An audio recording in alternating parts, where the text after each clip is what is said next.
Hola, mi nombre es Melanie. Y mi nombre es Flor. Hoy hablaremos sobre las emociones, cómo suceden, entre otras cosas. Y creemos que les va a parecer muy interesante porque nos sucede a todos sin importar las edades o cualquier tipo de cosa y van cambiando al pasar del tiempo. Las emociones son estados afectivos que experimentamos, reacciones subjetivas al ambiente que vienen acompañadas de cambios orgánicos, fisiológicos y endocrinos de origen innato. La experiencia juega un papel fundamental en la vivencia de cada emoción. Se trata de un estado que sobrevive súbita y bruscamente en forma de crisis más o menos violentas y más o menos pasajeras. ¿Qué procesos incluyen las emociones? En el ser humano, la experiencia de una emoción generalmente involucra un conjunto de cogniciones, actitudes y creencias sobre el mundo que utilizamos y por tanto influyen en el modo en el que se percibe dicha situación. Durante mucho tiempo las emociones han estado consideradas poco importantes y siempre se les ha dado más relevancia a la parte más racional del ser humano. Pero las emociones, al ser estados afectivos, indican estados internos, motivaciones, deseos, necesidades e incluso objetivos. Aún así, es difícil saber a partir de la emoción cuál será la conducta futura del individuo, aunque nos puede ayudar a intuirla. A los pocos meses de vida comenzamos a expresar emociones básicas como el miedo, el enfado o la alegría. Algunos animales comparten con nosotros esas emociones básicas. En los humanos se van haciendo más complejas gracias al lenguaje porque usamos símbolos, signos y significados. Cada persona es diferente. Cada individuo experimenta una emoción de forma particular, dependiendo de sus experiencias anteriores, aprendizaje, carácter y de la situación concreta. Algunas de las reacciones fisiológicas y comportamentales que desencadenan las emociones son innatas, mientras que otras pueden adquirirse. Charles Darwin observó cómo los animales, especialmente en los primates, tenían un extenso repertorio de emociones. Esta manera de expresar las emociones tenían una función social, pues colaboraban con la supervivencia de la especie. Tienen, por tanto, una función adaptativa. 6 tipos de emociones. Existen 6 categorías básicas de emociones. Miedo, anticipación de una amenaza o peligro que produce ansiedad, incertidumbre, inseguridad. Sorpresa, sobresalto, asombro, desconcierto. Es muy transitoria, puede dar una aproximación cognitiva para saber qué pasa. Asco o aversión. Disgusto, asco, solemos alejarnos del objeto que nos produce aversión. Ira, rabia, enojo, resentimiento, furia, irritabilidad. Alegría, diversión, euforia, gratificación, contentos, da una sensación de bienestar, de seguridad. Tristeza, pena, soledad, pesimismo. Las emociones tienen diferentes funciones. Miedo, tendemos hacia la protección. Sorpresa, ayuda a orientarnos frente a la nueva situación. Asco o aversión, nos produce rechazo hacia aquella que tenemos delante. Ira, nos induce hacia la destrucción. Alegría, nos induce hacia la reproducción. Deseamos reproducir aquel suceso que nos hace sentir bien. Tristeza, nos motiva hacia una nueva reintegración personal. Expresiones faciales de las emociones. Los humanos tenemos 42 músculos diferentes en la cara. Dependiendo de cómo los movemos, expresamos unas determinadas emociones u otras. Hay sonrisas diferentes que expresan diferentes grados de alegría. Esto nos ayuda a expresar lo que sentimos, que en numerosas ocasiones nos es difícil explicar con palabras. Es otra manera de comunicarnos socialmente y de sentirnos integrados en un grupo social. Hemos de tener en cuenta que el hombre es el animal social por excelencia. Las diferentes expresiones faciales son internacionales. Dentro de diferentes culturas hay un lenguaje similar. Podemos observar cómo en los niños ciegos o sordos, cuando experimentan las emociones, lo demuestran de forma muy parecida a las demás personas. Tienen la misma expresión facial. Posiblemente existan unas bases genéticas hereditarias, ya que un niño que no ve no puede imitar las expresiones faciales de los demás. Aunque las expresiones también varían un poco en función de la cultura, el sexo, el país de origen, etc. Las mujeres tienen más sensibilidad para captar mejor las expresiones faciales o las señales emotivas, y esta sensibilidad aumenta con la edad. Otro ejemplo son los rostros de los orientales, especialmente los japoneses. Son bastante inexpresivos, pero es de cara a los demás, porque a nivel íntimo expresan mejor sus emociones. Las expresiones faciales también afectan a la persona que nos está mirando, alternando su conducta. Si observamos a alguien que llora, nosotros nos ponemos tristes o serios. Incluso podemos llegar a llorar como esa persona.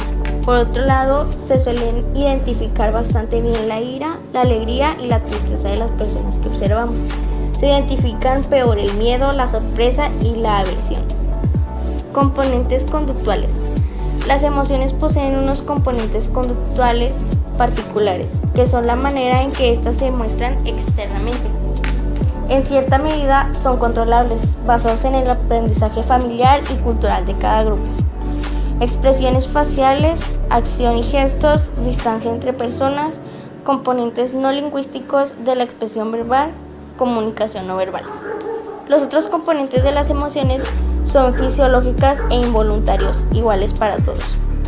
Temblor, sonrojarse, sudoración, respiración agitada, dilatación pupilar, aumento del ritmo cardíaco. Estos componentes son los que están en la base del polígrafo o del detector de mentiras.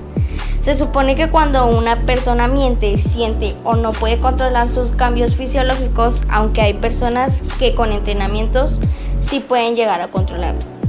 ¿Qué es lo que nos produce el miedo a nivel fisiológico? Cuando nos encontramos ante un estímulo que nos provoca miedo o temor, nuestro cuerpo reacciona activándose. De esta forma nos preparamos para cualquier reacción de lucha o huida que sea preciso a fin de protegernos, ya que nuestro impulso más básico es el de la supervivencia. La activación se produce de la siguiente manera. El lóbulo frontal de la corteza cerebral, por la acción del hipotálamo, actúa a la glándula suprarrenal. La glándula suprarrenal descarga adrenalina. Las pupilas se dilatan. El tórax se ensancha. El corazón se dilata, aumenta la provisión de sangre. Se produce un aumento de la tensión arterial. Los músculos se contraen. El hígado libera glucosa, el combustible de los músculos. La piel palidece. Los bronquios se dilatan para aumentar el volumen de oxígeno. En casos extremos, la vejiga urinaria se vaciará. ¿Qué es la inteligencia emocional? De la misma manera que se reconoce el sí, cociente intelectual, se puede reconocer la inteligencia emocional. Se trata de conectar las emociones con uno mismo, saber qué es lo que siento, poder verme a mí y ver a los demás de forma positiva y objetiva.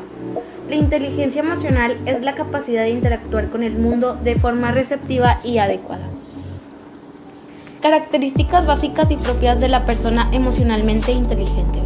Poseer suficiente grado de autoestima. Ser personas positivas. Saber dar y recibir. Empatía. Entender los sentimientos de los otros. Reconocer los propios sentimientos. Ser capaz de expresar los sentimientos positivos como los negativos. Ser capaz también de controlar estos sentimientos. Motivación, ilusión, interés. Tener valores alternativos. Superación de las dificultades y de las frustraciones. Encontrar equilibrio entre exigencia y tolerancia. Daniel Goleman explica que la inteligencia emocional es el conjunto de habilidades que sirven para expresar y controlar los sentimientos de la manera más adecuada en el terreno personal y social. Incluye, por tanto, un buen manejo de los sentimientos, motivación, perseverancia, empatía o agilidad mental, justo las cualidades que configuran un carácter con una buena adaptación social. Las emociones en la investigación científica. El psicólogo Michel hizo un experimento con niños de 4 años. Les daba un caramelo y les decía que tenía que irse un momento, pero que debían esperar a que él volviera antes de comérselo. Si lo hacían así, él les daría otro caramelo como premio. El tiempo que permanecía afuera eran tan solo 3 minutos. Había niños que no esperaban y se comían el caramelo. Posteriormente hizo un seguimiento de los niños y observó que los que no se habían comido el caramelo eran más resistentes a la presión, más autónomos, más responsables, más queridos por sus compañeros y mejor adaptados en el medio escolar que los otros. Reflexión final. Todas las personas nacemos con características especiales y diferentes, pero muchas veces la manera que tenemos de comportarnos o de enfrentarnos a los retos de la vida son aprendidos. Desde pequeños podemos ver cómo para un niño no está bien visto llorar y expresar sus emociones como en una niña. Además, a los varones se les exige ser más valientes, seguros de sí mismos. También podemos observar cómo, según las culturas, las mujeres son menos valoradas, tanto en el ámbito personal como en el laboral, lo cual es el origen de opresiones y malos tratos. Todo esto lo adquirimos sin darnos cuenta, ya que desde el momento en que venimos al mundo nos comportamos como nos han enseñado a comportarnos. Quererse a uno mismo, ser más generoso con los demás o aceptar los fracasos no siempre depende de lo que hemos heredado, por lo que hemos de ser capaces de seguir aprendiendo y mejorando nuestras actitudes día a día, aprender a ser más inteligentes emocionalmente, en definitiva, a ser más felices. Gracias por regalarnos un poco de su tiempo y escuchar nuestro podcast.